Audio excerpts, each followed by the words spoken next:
Good afternoon. My name is Jean Merrill. My pronouns are she, her, and hers, and I'm Director of Inclusion at the NCAA National Office. I'd like to welcome each of you to part 2 of our Global Perspective webinar series titled Regulatory Information to Support International Student Athletes During COVID-19. Part 1 of the webinar series was featuring a panel of student athletes and administrators was held on Monday. As we work to support our more than 20,000 international student athletes across the NCAA, it's important to understand the rules, regulations, and policies that impact their access, experience, and success in higher education and college athletics. This is particularly important as we've recently seen highly consequential directives issued and then rescinded by the Department of Homeland Security. Navigating the complexities of matters such as visas, residency, and eligibility, particularly during the global pandemic, can be confusing and have lifelong implications for our international student athletes. Without delay, I'd like to welcome, in order of appearance, a panel of esteemed colleagues who will discuss many regulatory and practical considerations when supporting international student athletes. First off, Elizabeth Thompson is the Associate Director of International Outreach and Education for the NCAA Eligibility Center. During her 11 years with the NCAA, Elizabeth has held various roles surrounding international student athlete eligibility. Her current role focuses on educating future international prospective student athletes and those who work closely with them on what it takes to become eligible for the NCAA, as well as all the opportunities available in the U.S. Dan Berger is a partner at the immigration law firm of Curran, Berger & Clute in Northampton, Massachusetts. He's a founding member of the U.S. Alliance of International Entrepreneurs, an honorary fellow of the American Academy of Adoption Attorneys. He's on the legal advisory board of the President's Alliance on Immigration and Higher Education, and a member of the USCIS Case Assistance Committee for the American Immigration Lawyers Association. Next, we have Teresa Hansen, now in her 5th year as Senior Director of Athletics and Recreation at Simon Fraser University, who oversees Canada's only NCAA team made up of 19 varsity sports and 400 student athletes. Located in Burnaby, British Columbia, Simon Fraser is a proud member of Division II and the Great Northwest Athletic Conference. As Simon Fraser's first female athletics director in the school's 55-year history, Teresa brings over 20 years of diverse leadership experience in athletic administration in both Canada and the USA, including youth sports and organization in Canada, NAIA, and NCAA Division II. Next, we have Chanel K. Goyen, who is the Associate Director of Admissions at the University of Georgia's Undergraduate Admissions Office. Chanel is the lead international student recruitment specialist, residency officer, and international verification of lawful presence officer. Chanel was born and raised in South Africa and came to the US on a tennis scholarship. She specializes in the recruitment of international students and international student athletes from all over the world. And lastly, we have Thomas Opio, who is an established international academia professional, global project manager, and sports diplomacy expert. He has more than a decade of experience in developing and executing strategic initiatives to drive global reach, enrollment, and strategies that utilize local networks globally. Throughout his career, Thomas has been dedicated to driving international presence through global initiatives, strategic projects, and sports diplomacy, previously serving as the New Initiatives and Special Projects Coordinator with the University of Arizona's Office of Global Initiatives, and serving as a faculty member at Zayed University in Dubai in the United Arab Emirates. With that, I'd like to turn it over to my friend and colleague, Elizabeth Thompson, who's moderating this afternoon's presentation. Thanks so much, Jean, and good afternoon, everyone. We appreciate all of you taking the time to join us for today's discussion. I want to emphasize that the information provided in today's panel discussion is fluid and evolving. So please continue to monitor ncaa.org as well as eligibilitycenter.org for all updates related to COVID-19. For our NCAA member schools joining us today, if at any point we are unable to get to a question that you might have, please utilize RSRO for any bylaw interpretive questions. If your question is for the Office of Inclusion staff, please email those questions to odi@ncaa.org. The run-up show today will be as follows. Dan will start us off with broad foundational information for today's discussion. We will then move to Teresa, our neighbor to the north, who will talk briefly about the state of affairs in Canada and on Simon Fraser University's campus. After that, Chanel will discuss admissions and recruitment of international student athletes at the University of Georgia and what works best on her campus. Thomas will be next and provide some best practices to support international student athletes and what works on Arizona's campus. I will follow after that with a few slides on what the NCAA Eligibility Center's response has been regarding COVID-19 and the relief that was granted for the spring-summer 2020, as well as what's ahead for the 2020-2021 academic school year. If all goes as planned, we intend to end today's panel discussion with roughly 15 minutes of Q&A time, followed by closing remarks from Jean. Again, we encourage everyone to utilize the Q&A function to submit their questions, and if your questions are for a particular panelist, please indicate which one. With that, let's get started with today's discussion. Dan, the floor is all yours. Very good. Thanks very much, and thanks for the NCAA for inviting me to join. As just a quick note, as some of you may notice, I have a bit of a different background than other people here. I'm in my car. I was visiting family in northern Vermont. It's beautiful here, but the internet service was not what I thought it was going to be. So I came down into town, and here I am. And the rain's holding off, so you won't hear a lot of rain pounding around me. As Elizabeth said, I think fluid and evolving are two very good words right now. I've been doing this for about 25 years. We've always, advising international students has always been, exciting and challenging, but this is a particularly difficult time, and these kind of webinars are so important to try to get information out to you. I'm going to go through in a bit of a lightning round what's going on in the courts, what's going on with F1 students, what are some other visa issues that are relevant to you all. I'd be happy to follow up later in the Q&A. And I would say just to all of you, big picture, please do keep in touch with your foreign student advisor during this time. Whatever I tell you may be a little bit different tomorrow or next week or next month. There are 10,000 foreign student advisors in the US. They are on listservs every day. They get updates really real time if anybody has an issue with a visa anywhere in the world. So they're a great source of information. And I know that sometimes they may, we're all busy. We all get too many emails. Some of them are my age and really rely on email as a way of communicating. So, but please do read those and keep in touch with them. So just generally, as you probably have all heard, there was guidance issued by the Department of Homeland Security about the COVID response to the hybrid models that a lot of schools are putting together for the fall.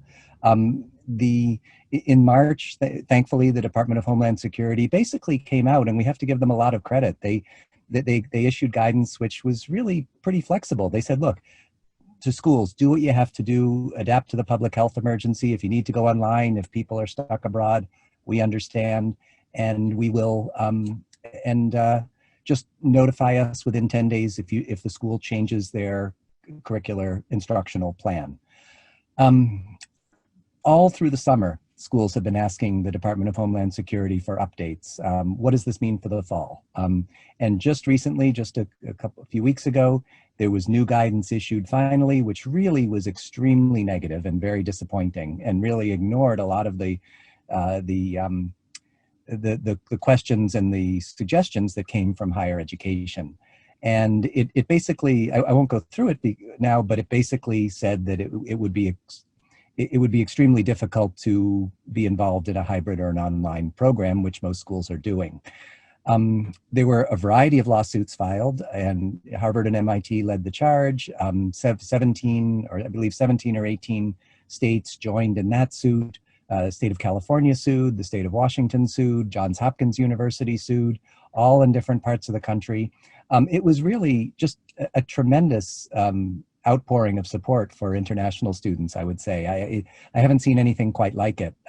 In the past, schools have sometimes been nervous about getting involved in going to court, getting involved in immigration issues, but this was quick, it was organized, and it was powerful. And in addition to all those lawsuits, another 100, probably over 200 schools filed amicus briefs, which are friend of the court briefs. And then there was another one by higher ed organizations led by the American Council on Education, signed on by 72 organizations, including the NCAA. So this was great. And last Tuesday, the Department of Homeland Security backed down and said, nope, we're not going to we're not going to go forward with this new guidance. That was really good news, and that was unexpected because even the day before, Monday, they said they were going to fight it as hard as they could. Unfortunately, what we're left with now is a bit of a vacuum. I mean, it's definitely good news that this happened. But based on that court decision, we went back to the March guidance, and the Department of Homeland Security reissued that March guidance. Well, that March guidance was issued in the middle of the semester and really only focused on continuing students. It does not address new students. As a lawyer, I can read it and other lawyers are reading it and we can try to imagine what it means for new students, but there is a line in there that was left from March that said anybody who's abroad should stay abroad. That was intended for people who were, let's say, who left in March for spring break and it wasn't safe to come back. So all these higher ed groups are now pushing very hard to try to get updated guidance, and it hasn't happened yet, and it's frustrating. So it is difficult, and different schools are reacting different ways. Some of you may have seen that Harvard has decided not to enroll new international first-year students until they have guidance from the Department of Homeland Security. So, as Elizabeth said, it's an evolving situation, it's fluid, and we're just going to keep pushing as hard as we can, but we don't have absolutely clear guidance right now on that.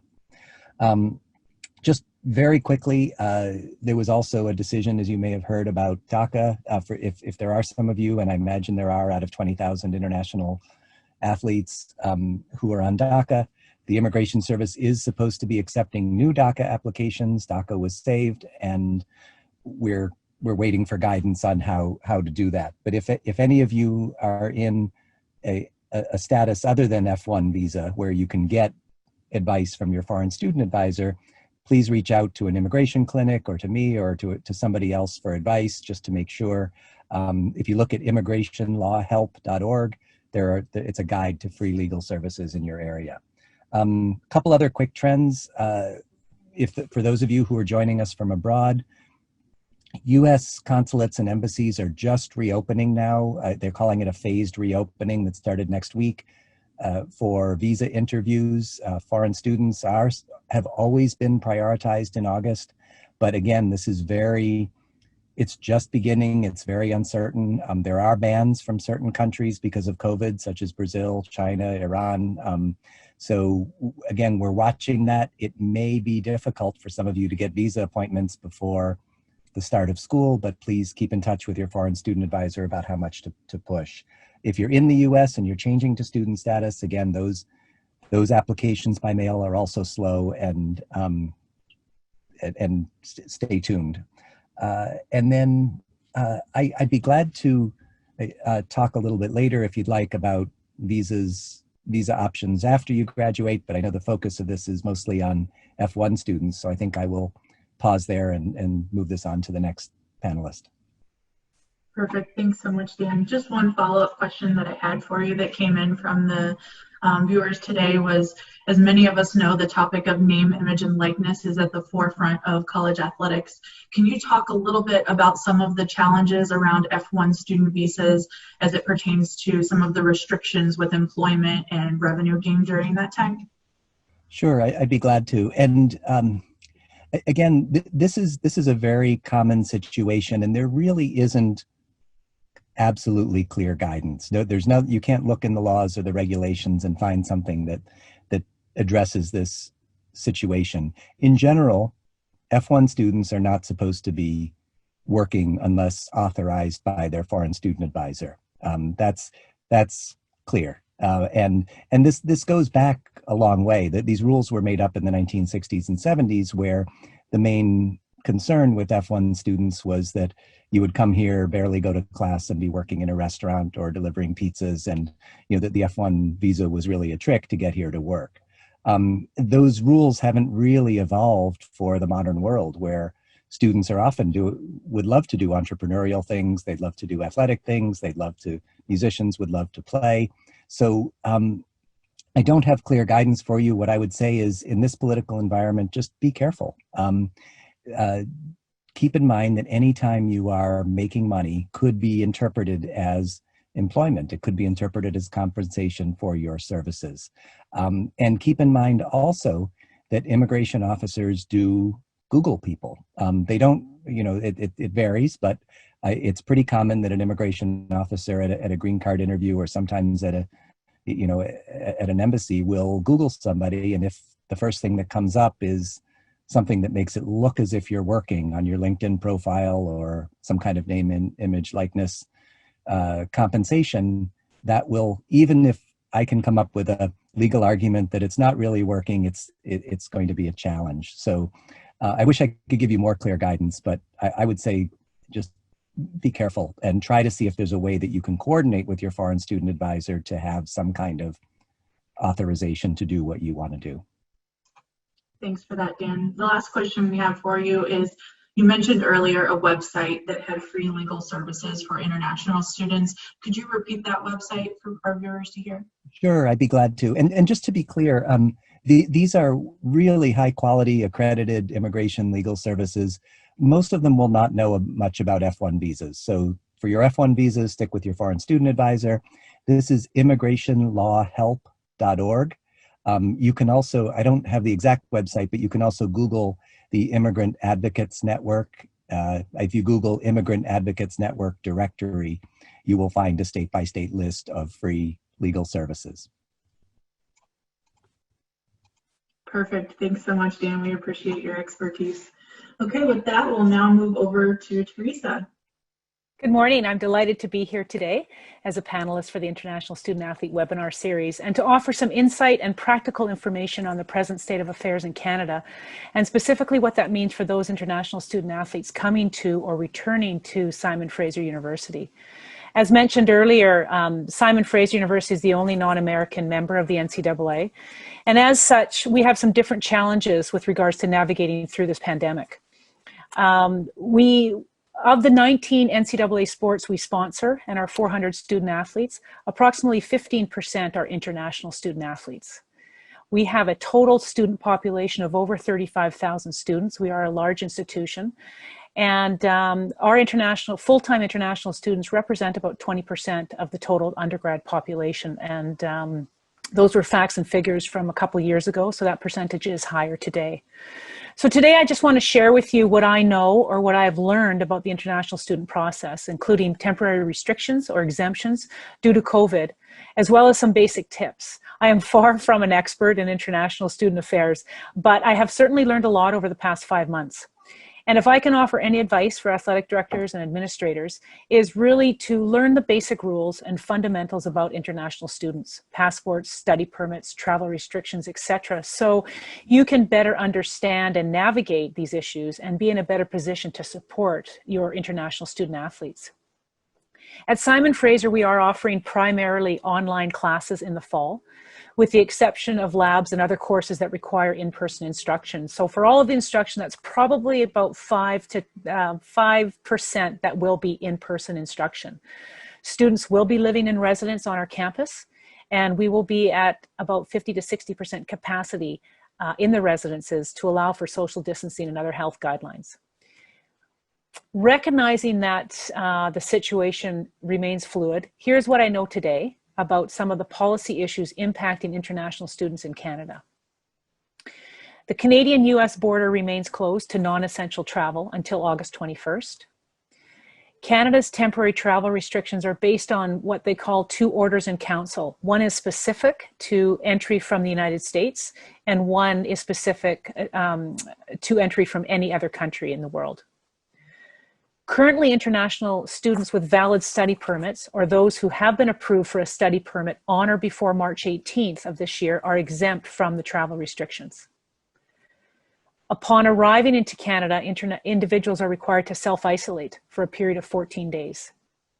And those international student athletes arriving into Canada that will be living in residences on our campus, they will be required to self-isolate for 14 days prior to moving into residences. The university has made arrangements with several local hotels to help those international student athletes that need to self-isolate prior to moving into residence. The message from the Canadian government is really they are actively trying to help international students. They have made all kinds of accommodations in our COVID world for online learning, which include international students can continue studying here in Canada or from abroad. And those that have student permits have some sense of security. Canadian embassies are starting to reopen around the world. And the feeling is, as they reopen, is we have been given some assurances that they will prioritize international students and the study permits. We are waiting for additional guidelines specific to new students coming in the fall. Just a couple more things. For student athletes that already have a study permit, please make sure that you submit an application to extend your study permit before your current study permit expires. And if you do this, you will be able to remain in Canada and continue studying until a decision has been made with respect to your application, even if your study permit expires while you await the processing. So that's a really important note for those athletes that already have a study permit. If you are an incoming student athlete living outside of Canada and you have been accepted to Simon Fraser and you have a letter of acceptance, if you haven't already, you should apply for a study permit as soon as possible. Due to COVID-19, if you are unable to travel to Canada at this point, you can begin your program of study online from outside of Canada without a valid study permit. You will, however, require a valid study permit for all in-Canada components of your program of study. And in this case, students may complete up to 50% of their program from outside of Canada should they not be able to travel to Canada sooner. This is a temporary measure that's in place until December 31st, 2020. When you arrive into Canada, you will go through a health screening check before you are allowed to leave the port of entry, so whether that's the airport or by ground. You are also required, as we said earlier, to isolate for 14 days, even if you have no COVID-19 related symptoms.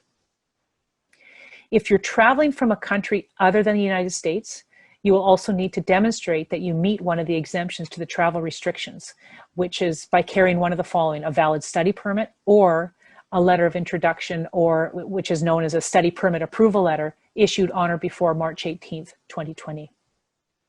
And finally, for US citizens or permanent residents of the United States, you have the option of submitting your study permit application upon your arrival at a Canadian port of entry. So again, either at the airport of arrival or the land crossing into Canada. And in this option, there's an application form you fill out in advance and prepare the required documentation to present upon arrival. In this case, you need proof of citizenship, you need a secondary piece of official identification, and your official letter of acceptance from the university. So there's lots of information here. I think we all recognize that all this can be a bit overwhelming and a bit confusing, but please know that there are experts on all our campuses that can help you navigate through these issues. For us in athletics, it's important to know who your international student athletes are, where they are from, if they have valid passports and valid study permits, especially if you're traveling outside the United States, or in our case, outside of Canada. Having checks and balances in place to ensure our international athletes can travel is paramount. You don't want to have any surprises when traveling across borders. So I'll finish there. Thank you very much for having me here today, and I'm happy to answer any questions you may have later in the session. Thank you. Thanks, Teresa. That was a great summary. One follow-up question that we did receive for you was in regards to students that are being required to stay in hotels for 2 weeks prior to arriving to campus. Are the students expected to pay for those hotels? Is Simon Fraser helping? Is there any discount provided by the hotel on those rates? If you could talk a little bit about that. Sure. There are some discounts applied from the hotel that the university has negotiated, but the university as well as the federal government are looking at how we can help international students cover that cost. So again, that is evolving, and we should have more information on that in the coming weeks. So that's a great question and something that we're definitely top of mind and we're working through. Great, thank you. Thank you. Last question, I'll start with you, but if any of the other panelists want to chime in to help answer this question, a question that we received was, what travel restrictions for parents of Canadian student athletes to the US are you seeing? That's a good question. I'm not sure if I have all the information to answer that. Parents can travel into Canada with their son or daughter, but they will also have to self-isolate. So if they are coming in, they'll need to be here 14 days in advance of moving into the residences, for example, or moving them into anywhere. They will have to have a plan of where they're self-isolating. Thank you. And then Dan, Thomas, or Chanel, I know with Canada being one of the largest recruited countries that we have student athletes coming into the States from, I believe we have roughly 3,500 applicants a year applying to our NCAA colleges and universities from Canada. Do you have any information on what type of restrictions there may be if parents can come with Canadian students to move into campus? So right now, and again, please check before you travel because things may change. But right now, it is possible to fly to the U.S., but at land borders, and I know that some people are nervous about flying and during COVID, but at land borders, only essential travel at this point is allowed. So that would be the student, but not the family members. And we've even seen cases recently where, if let's say a mother was coming down to visit her sick child. So they are being pretty strict about this. Obviously, how long these travel restrictions last will depend on the virus situation, and we hope it gets better. But for now, I would really plan on the student coming. And we have even seen a few cases where the border officer has Googled the school, and if the school looks as if it's 100% online, not letting the student in, or if it seems early. So, make sure that if your classes are online, you may want to have a letter from your coach or something else just to show why you need to be here. Perfect. Thank you for that. Thank you. Okay, so next we will move over to Chanel Hansen, the University of Georgia. All right, thank you. Hi, everybody, and thank you to the NCAA for hosting this and sharing this information with everybody that's online today. So, the University of Georgia, we're a large public research institution. We have about 38,000 students on our campus. We have around 500 student athletes, and around 45 of those are international student athletes. So in my position in the admissions office, I do the hand-holding piece of getting the student athlete through the application process, through the yield process, and then handing them off to the enrollment piece, which is with our registrar's office. So I work closely with our Olympic sport coaches in particular, because most of them do tend to recruit international student athletes. So I work with swimming, tennis, golf, all the others. And usually if we get a kicker for football and the kicker is international, I might work with that student athlete as well. But in this bit, I'm going to talk a little bit about what's new in recruitment, new in retention, what's new in yield, enrollment, and so forth. But I think it's important to kind of start off the conversation to just help you folks understand the differences in these institutions that's presenting today. For us, the University of Georgia, we're following a face-to-face instruction process for this fall. So we are expecting all of our students to come to campus August 20th to start the face-to-face instruction piece. Now we do have all of our students, faculty, and staff will actually get 2 UGA branded face masks, because that's going to be mandatory. But they're following a lot of safety and security protocols for these students' arrival to campus. What I think is unique, a lot of our international students have asked about the option of possibly doing online. And unfortunately, UGA only has one online degree program, and it's online special education, which not a lot of international students can plug into that program.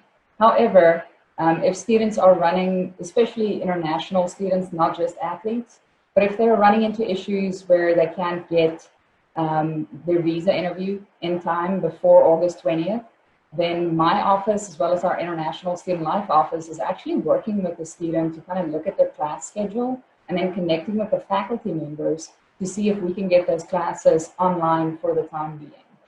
So this allows for the student to still go and get that visa interview if possible, and then the student can come to campus once all of those check boxes have been taken place.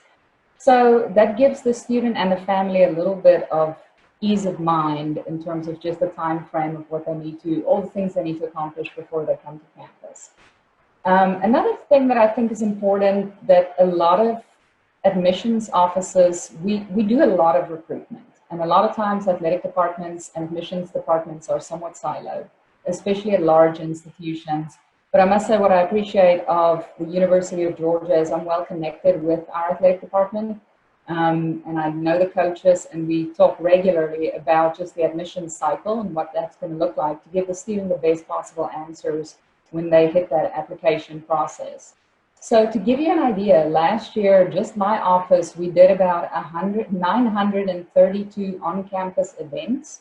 And this is for domestic students, international students, as well as international student athletes that can plug into these events. We did over 1,000 off-campus events, 693 campus visit programs. We did over 280 college fairs. Let's see here, we visited all the counties in the state of Georgia, which makes sense. We're a large public research institution, flagship institution of the state. We visited 19 states as well as 6 international countries. And that's where my part comes in. When I travel abroad, I go to countries like China, India, South Africa, Switzerland, Belgium, and I do a lot of presentations just in general about the admissions process, the recruitment process, and then kind of giving these students an idea of what our university's fit is. So with all of that changing this year, we had to become COVID creative, is what we kind of refer to it. So what's new in admissions this year? We had to pivot and go online. We had to do all of our high school information sessions is now online. We're doing daily dog bite sessions. We're doing virtual campus visit experiences. We're doing major Monday sessions, virtual orientation programs. And the reason why I mention this is it's important for coaches, athletic departments, as well as different institutions to understand that almost every institution had to pivot and go online. So everybody's online game is pretty strong right now. But it is important for you to get that international student athlete to plug into some of these sessions. They're going to get the most up-to-date information about what is going on at the administration level, at the enrollment level, things they need to be considering before they even come to the US. So for us, offering virtual campus visits was never our strong suit, and now all of a sudden it really is one of our, we really put a lot of money in toward that and getting these students to plug in online and get the most up-to-date information. And we found that our coaches too has really appreciated that because our international student athletes can actually listen to the recorded sessions and it has closed captioning on it, so that way we don't affect different time zones, because we don't want students to wake up at 3 a.m. and try and get into an information session. So recording these sessions, getting the information out there as soon as possible. And the last thing I'm going to talk about real quick is just an interesting case study. And I know one of my co-workers in the athletic department is on this session, and I actually worked with later on this. We had an international student athlete from Slovenia apply to UGA, wanting to come to enroll in the fall. And the NCAA waived the SAT or ACT requirement. However, our institution requires students to show English proficiency. So with this student, we usually would use the SAT or ACT English proficiency section or the verbal section as the score to suffice for that requirement. But we had to pivot and go online and figure out another way for the student to submit an English proficiency test. So Duolingo is one of the units we used, and we never used them before. So it just shows you if athletic departments, admissions departments, international student life departments all work well together, you can be creative and you come up with new ways to make it less challenging for some of these international students and international student athletes to apply and yet enroll at our institutions. But yeah, with that, another thing that's really been pushed in our office is deferment, right? So the aspect of, well, we want the student to come in the fall, online classes obviously doesn't sound like a solid option. What else can we do? Speaking with the admissions office, talk about the process of deferment. These international students at this moment need some time. We understand that, this is a pandemic, and giving the student to move the student's admission cycle to the spring is a great option to get them to take care of all their immigration aspects and the check boxes they need to take care of before they come to campus. But yeah, that is pretty much it from the University of Georgia's side. Feel free to ask questions at the end, and thank you all for listening in. Thanks so much, Chanel. Just a few quick questions that we have for you. From Georgia's perspective, international admissions perspective, when you are evaluating an international student athlete or just an international student in general for admissions purposes, do you look exclusively at transcripts or leaving exams or a combination of the both of the two? What does Georgia particularly do? Yeah, that's a great question. So the University of Georgia, we take a holistic approach in all of our applicants. A lot of times students think that the international population will be read separate from the domestic population, but not at our institution. Everybody who applies is in the same pool, and you're going to be read. We're going to look at your transcripts from 9th grade onward, and we're going to look at your SAT scores. And even we look at your extracurricular activities. All of those pieces are going to be put together, and then we're going to make that decision on the applicant itself. But we don't just exclusively look at SAT scores or just exclusively look at transcripts. We combine those to get a predicted score and then make a decision on if the student is going to be admitted or not. It's a great question. Perfect. Thank you, Chanel. One other question that we had for you is, do you have any advice to give to international student athletes who may arrive after the 3rd week of a school semester? One, are they still allowed to arrive on campus after the 3rd week? Yeah, I think my best advice for student athletes is to work with your international student advisor, the immigration advisor, because your immigration status is essential in this process. Like, you can only come to campus, you know, your I-20 allows you to come to campus 30 days before class starts. Now, if you are starting after class, it just depends on the faculty, the program that you're in. Some of the faculty will, there's a drop add time frame that these classes are going to be dropped if a student hasn't shown up. So it's my best word of advice is for the student athlete to connect with the orientation team to figure out what the schedule is going to look like. That's the class schedule. Look at that, the professors who's going to be doing the classes. And if those professors are offering some sort of a hybrid model, if the student can do a couple of online classes before they come to campus so that that student can at least not get dropped. But yeah, I think being in strict communication with all the different departments is going to be crucial for student success on campus this fall. Perfect, thank you. And then this last question, Chanel, you can answer it if you'd like, but any of the other panelists, feel free to chime in. Regarding international student athletes that are still in that initial status but unable to make a visa appointment, can they begin their classes online? Yeah, so without having that visa. Right. So the visa is just needed for you to come to the US, right? So you don't need a visa to do online classes. But for us, because we are doing face-to-face, the student will need a visa because you are enrolling at a face-to-face institute, face-to-face instructional institution this fall. So you will need a visa to come to campus. But if the student chooses to take classes online elsewhere and not enroll, let's say at the University of Georgia starting this fall, it is very important for the student to communicate that with the institution in itself, because if the student is taking classes elsewhere, that student would have to possibly reapply to the institution, and we would have to look at the student as a transfer student. And that immigration, the I-20, if the student is admitted for the spring, would have to be kicked to a spring start. So there are some timelines that can be affected.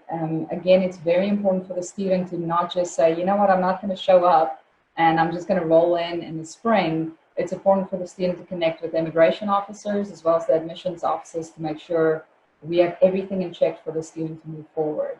But yeah, for us, online classes is an option, but it's a hybrid option because the student is supposed to be doing face-to-face come August 20th. Perfect. Thanks so much, Chanel. Okay, Thomas, joining us from the University of Arizona. Thomas, you're up. Okay, thank you. Yeah, as most of my colleagues were saying, different universities are taking different approaches into the semester, what I wanted to begin with is really talking about, how we support international student athletes and also, international students. So my language might be interchanging a little bit. At University of Arizona, one of the things that we realized, and especially from my position as liaison with athletics, is that we needed a one-stop shop for all our international students, especially international student athletes. So what we came up with is UA Global, which is a one-stop, for all the needs that international student athletes will ever have, regarding to immigration, visa work, et cetera, or even wanting to go to study abroad. Our study abroad is part of our office. So we have international student services, study abroad, faculty and scholars, and many, international admissions and many other offices that are international facing. So that's one of the unique things that we've done. In addition to that, we're also working to create what we're going to call a global cafe. This is going to be unique in the sense that every restaurant that is going to be featured in this cafe is going to be international. This is a way for us to, and especially for international student athletes and international students, to make them feel, as comfortable or as home. They wanted to try, as authentic as it can be of a meal close to their home. So that's one of the things that we're working to complete, is the global cafe. Another part, of my job, as Chanel was probably mentioning, I travel a lot. And one of the biggest peace of mind that I have when I travel is knowing that wherever I'm going to have somebody waiting for me. We rolled in, new services for international students, student athletes as well, where we will have somebody waiting for them to pick them up at the airport when they arrive. So when the student coming in to a foreign country, they have the peace of mind knowing that, a global ambassador, which is international students that we work with as volunteers, is going to be at the airport to pick these students. And then they'll begin the discussions about, doing shopping or all the questions that the international student athlete or student might have. So, the airport pickup has become one of the cool, unique features that we're using to really make sure that international students are feeling really, really welcomed. Another thing that we've started, at least I really push in my office during International Education Week, is a realization that we have a lot of international student athletes who have great skills and potentials to offer the university, and especially to interact with other international students. So during the International Education Week, I came up with a pep rally where, the effort is to connect international student athletes with international students in their sport. So we use a football stadium, to bring, these different groups, on campus where international student athletes get to connect with students from their region. This has been really, really exciting. In addition to the fact that, University of Arizona has about 4,000 international students, and 99.99% of those probably are not attending athletic games, are not going to football games or buying football tickets, et cetera, et cetera. So this is kind of a way to, give a platform to international student athletes to showcase their sport to the international community. In addition to that, as probably part of my big interest goes, sports diplomacy is something that I believe is a great tool that can give international student athletes a lot of leadership, leadership opportunities and exposure.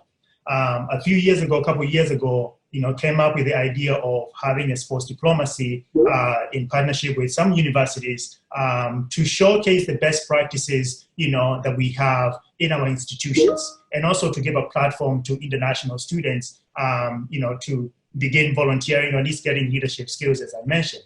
The long-term goal for sports diplomacy, is to feature it internationally using our international student athletes, alumni, the different departments within the, within the university. So if you think of going to, we had this featured in Germany, we not only have to meet up or reach out to our former international student athletes from Germany, we also work with all international student athletes to try to figure out, is this an opportunity they can participate in, for study abroad, et cetera, et cetera. So the umbrella for sports diplomacy, with that, we can bring in, some of the top high schools from Germany, ministries of sports in Germany, or the US embassies, et cetera, et cetera. So that's something else that, I've pushed within my office in order to create a better outreach to international student athletes, especially in international students. The last, probably almost second to last point that I will mention is my work on working with embassies around the world. As Dan and most of my colleagues have been mentioning, this year, especially over the last few years, there's been a lot of, issues when it comes to traveling. So in this case, for example, reaching out and making sure that I have solid relationship with U.S. embassies around the world is really for me to, to try to eliminate any kind of guesswork when it comes to, supporting our international student athletes and international students, be able to come to, to come to the U.S. So, a good example that I can think about is if you think about, a student athlete coming from Brazil. Well, Brazil is still part of the, travel restriction countries. How do we bring, that student to the U.S. At this point? So that's one of the reasons we, connecting with U.S. embassies to have a discussion. They might not tell me explicitly this is what you need to do, but I'm going to get a lot of pointers, through this to be able to support our international student athletes the best. And, the other point for that is, if I'm traveling or if any coach is traveling, U.S. embassies, the relationship that we have or you have with them could be excellent in helping you recruit international students. And I can probably, share more details with that if anybody is interested. The last point that I'll mention, which is very, very close to my heart, is, support for DACA students, as Dan was mentioning. But in addition to DACA students, we've also had, students who fall under the refugee category. Well, how do DACA students, what help do DACA students and or refugee students, need? One of my best friends, who happens to be, 5-time US Olympian, came, Abdi Abdirahman, came to the US as a refugee. So if you have a refugee student athlete, how might their support or what are some of the needs that fall a little bit outside of international student athletes? So within that, at University of Arizona, we have an office that helps or that is one-stop, shop for DACA students and other immigrant students as in refugees. Those are some of the big issues that are at least unique tools that we have had, at University of Arizona. We have a lot more, but for the sake of time, we'll stop there.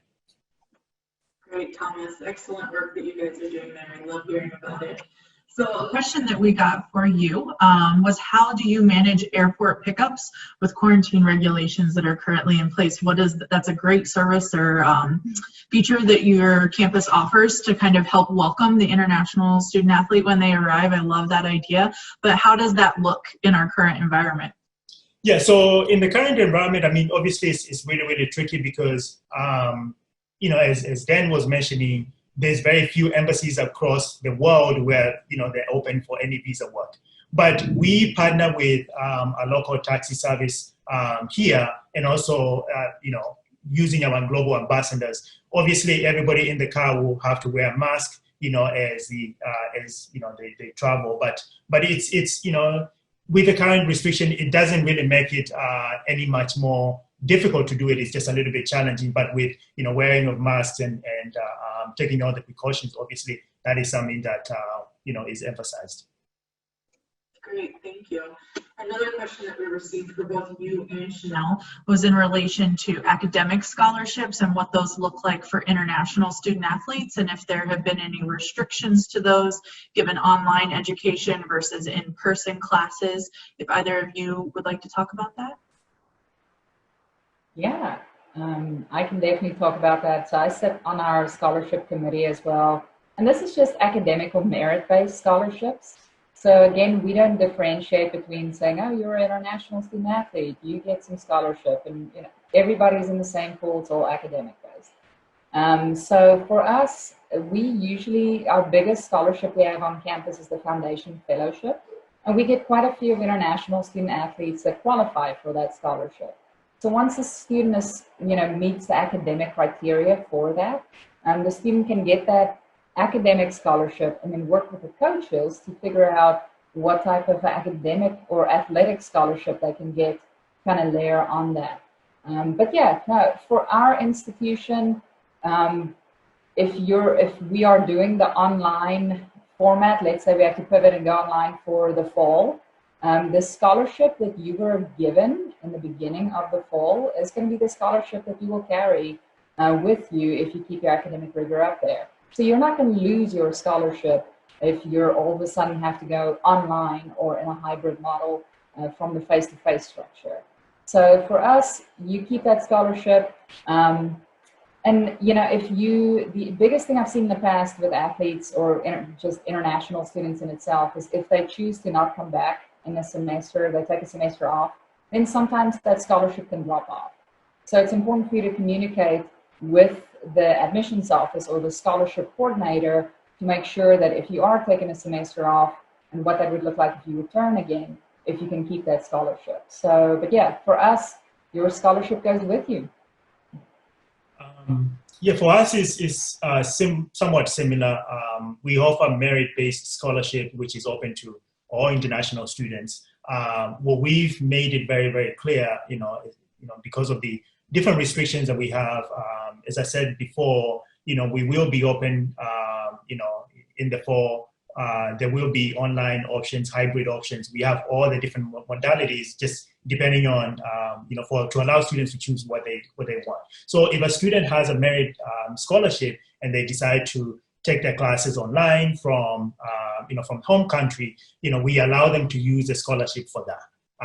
So that's, a great option because we do realize that some of the restrictions from traveling is based on, visas. So they can use their merit-based scholarship to take online classes through University of Arizona. In addition to that, we also allow them to, if the student defers, coming in, we can hold their scholarship for a certain amount of time. So if they defer, we're not going to, to cut the scholarship. It's going to be to stay with them. I think we'd agree to up to a year, to keep the merit-based scholarships. Yep. Perfect. Thank you so much, Thomas and Chanel. That was great information to share. We appreciate that. All right, now at this point in the discussion, I am going to go over the rest of our slides that we have here. Patrick, if you could pull those up for us. And I'm just going to talk briefly about the Eligibility Center's response to COVID-19 and the impact that has on initial eligibility requirements, and then just what's to come ahead of time. So as many of you know, the Eligibility Center released a COVID-19 FAQ in April of this past year. You can access that visiting eligibilitycenter.org, and that talked about a lot of the information that I'm going to share with you on the upcoming slides.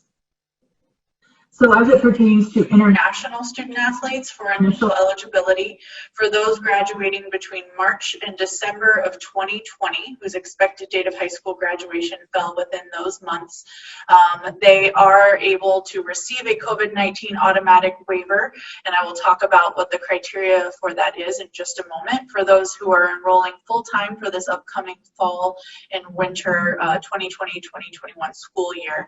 So the relief of a COVID-19 automatic waiver does give the student athletic scholarship practice and the ability to compete with their campus or for their campus. So in order to obtain that COVID-19 automatic waiver for initial eligibility, Division I and Division II international student athletes must successfully complete at least 10 core course credits before the start of their 7th semester of schooling. So that's based on the initial start of year 9 in their home country. And those 10 core course credits must be in any of the core areas listed in the blue boxes there on the screen. And within those 10 core course credits, for Division I, a student must present a minimum of a 2.3 GPA, and for Division II, a 2.2 GPA in those courses. If they meet that criteria, then they will be eligible for the COVID-19 automatic waiver. Please note that SAT and ACT is not required in order to fulfill that COVID-19 automatic waiver for student athletes. The next section that was covered in the COVID-19 automatic waiver criteria, an FAQ that was released in April by the Eligibility Center, was the flexibility in official academic documents. So obviously we encourage students in their schools, if possible, to submit official academic records that are necessary to ensure an accurate initial eligibility certification, and to submit those through the approved channels whenever possible. However, we do understand that given the unique circumstances of this global pandemic that we are in, that many schools are closed and students do not have access to their schools being able to send the official records on their behalf. So for March through December 2020 graduates, we will accept academic records submitted by the student so long as the student emails those in to the Eligibility Center from the email address associated with their Eligibility Center account. So those get emailed to ec-processing@ncaa.org, and we ask that they include their NCAA ID number in the subject line of that email.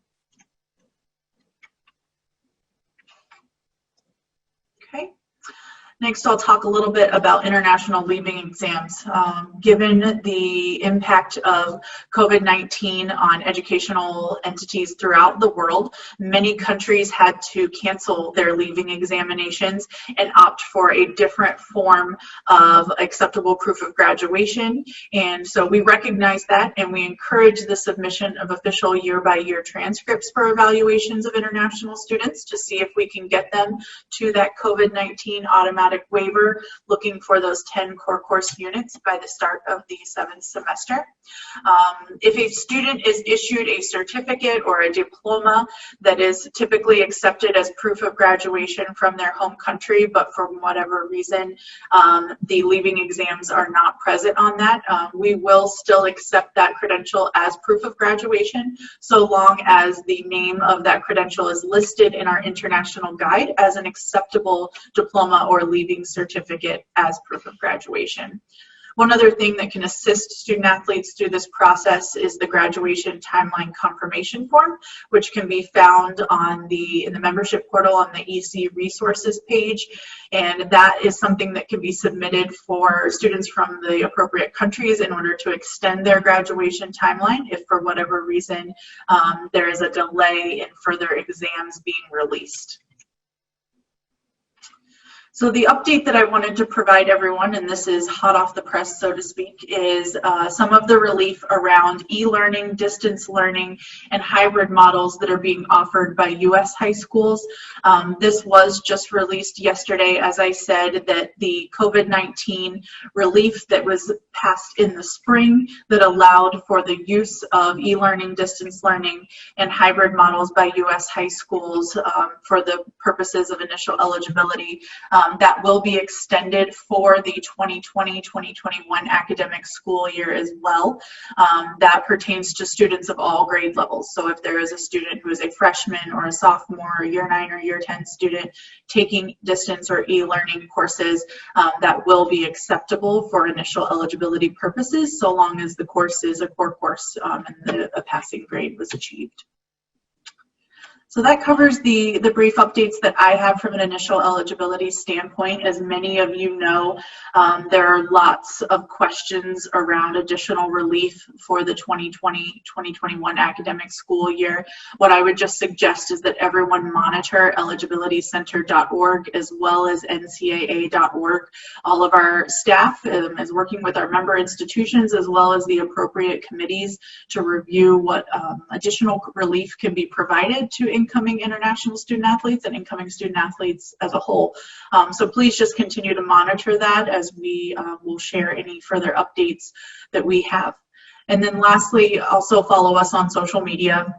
There are QR codes there for our Instagram, our Twitter, and our Facebook. You can just scan those with your phone and follow us. Any new updated information that we have, we will share via those platforms as well. So with that, we'll now turn it over to all of the panelists for some additional question and answer time. And let's take a look and see what we have here. Bear with me just a moment. Okay, looks like we had a question regarding programs to help submit tax returns. I don't know, Chanel, do you want to speak to that? Or Thomas, if you want to talk about what services you offer on campus? I can quickly just chime in here. So I know our International Student Life Office does offer an extensive tax overview program for our currently enrolled students. So it's best for those students just to connect with that department to see what's the most up-to-date information on that. But yeah, that's the only information I have from my office. And for me, it's similar through our student life office. They do offer help to all students on tax filing and all matters related to taxes. So yeah, similar to Chanel. Perfect. I know we've also had some questions come in as it pertains to athletic scholarships for international student athlete. I would encourage any of our member institutions that have questions specifically around athletics aid and scholarships to utilize our SRO to submit those questions or work directly with your compliance officers, just because, again, given the ever-changing environment that we are in right now and the different models, it may be specific to your campus, so we would just encourage that. Okay, let's take a look here and see what other questions that we have. Someone did ask for an up-to-date. Dan was able to provide that to all panelists and attendees in the chat, or the function that everyone can see there, or the Q&A, a link to NASFA's website that has a summary of country and travel restrictions. So we do encourage you to reference that link for the most up-to-date information. Dan, a question that came in for you was around F2 dependents and if they're considered essential for travel or entry at the border. Do you have any information on F2s? So far what we've seen is no, unfortunately. It really is, essential really means essential. So it's the student coming to school. Again, keep in mind for Canada, when you're talking about the border, that the restrictions are land border restrictions. If you do feel comfortable flying, you can come here. And again, that NAFSA link that was sent out, it's a little dense, but it's great. And what I do, 4 or 5 times a day is I pull up that link just to make sure I have the most useful information. And if I'm thinking about Canada, I search for Canada and take a look and see what's there. Perfect. Thanks, Dan.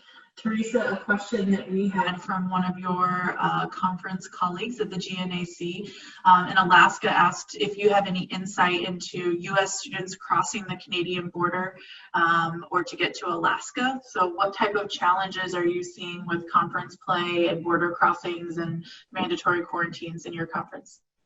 So a couple things to that is last Friday, the GNAC conference, we made the decision to suspend all fall competition through November 30th. So there will not be any competition in the GNAC conference until after November 30th. And what happens after that is we'll decide that later on in the fall. In terms of the question about traveling through Canada to Alaska, my understanding is the Canada Border Service Agency has confirmed that Americans are permitted to travel through Canada by car if headed to Alaska. But upon arrival at the port of entry, the traveler who's seeking to transit through Canada to Alaska will be required to substantiate their purpose for going to Alaska. So in other words, if they have a study permit, if they have an admission letter that they are heading to the University of Fairbanks or University of Anchorage, etc. So that's my understanding. I know it is fluid, but they are at this point in time allowed to transit through Canada to Alaska. Hope that answers the question, Elizabeth. Perfect, thank you. Okay. That'll be interesting to see if documentation related to competition is enough to be able to cross that border. I think that's something we'll have to assess as the time comes. Dan, a question that came in for you. If an international student athlete cannot return to campus, will there be an extension of that 5-month rule that you mentioned? Yes, and so we're talking about continuing students, and the continuing students are still part of that, the guidance. So if a student is not able to come back to campus, let's say, as Thomas talked about, is coming from Brazil or another country where there is a COVID travel ban, then the student can stay enrolled. Again, we're pushing really hard for clear guidance, for clear new guidance about this. But for now, yes. And again, don't mean to repeat this, but keep in touch with your international student advisor. Perfect. Thank you, Dan. Okay, let's see if we have any other questions here. I think that covers most of the questions that have come in today. Again, if anyone has any additional questions, we'll give it just another moment in the Q&A. Otherwise, I will hand it back over to Jean for closing remarks. All right. Well, seeing none, just want to thank you all so very much, Elizabeth, Dan, Teresa, and Chanel, and Thomas, for joining this webinar today and sharing such unique expertise and insight. This has been such invaluable information. I think that's evidenced by the number of questions that have been submitted that unfortunately we weren't able to answer in full, but hopefully we've been able to give a solid overview and solid guidance to you all as you support your student athletes. Thank you to our attendees for joining us today as well, and for making our international student athletes a top priority. As a reminder, a recording of this webinar as well as Monday's webinar will be available on ncaa.org in the coming days. Please, please, please share this with anyone and everyone. Please share this with your international student athletes, with your coaches, your athletics administrators. Please also share this with colleagues across campus who work with you to support international student athletes on campus. And lastly, I just want to note that this week's webinars are part of a larger summer series of inclusion-focused online programs. To date, the NCAA Office of Inclusion has conducted webinars in 3 of our core areas: international, LGBTQ, and race and ethnicity. And I would invite you to stay tuned for information about upcoming webinars this summer in the areas of disability and women, which round out our 5 core areas of inclusion. And with that, I just want to thank you all again for your time. Please take care of yourselves and one another. Stay safe and stay healthy, and we look forward to seeing you again soon. Thank you.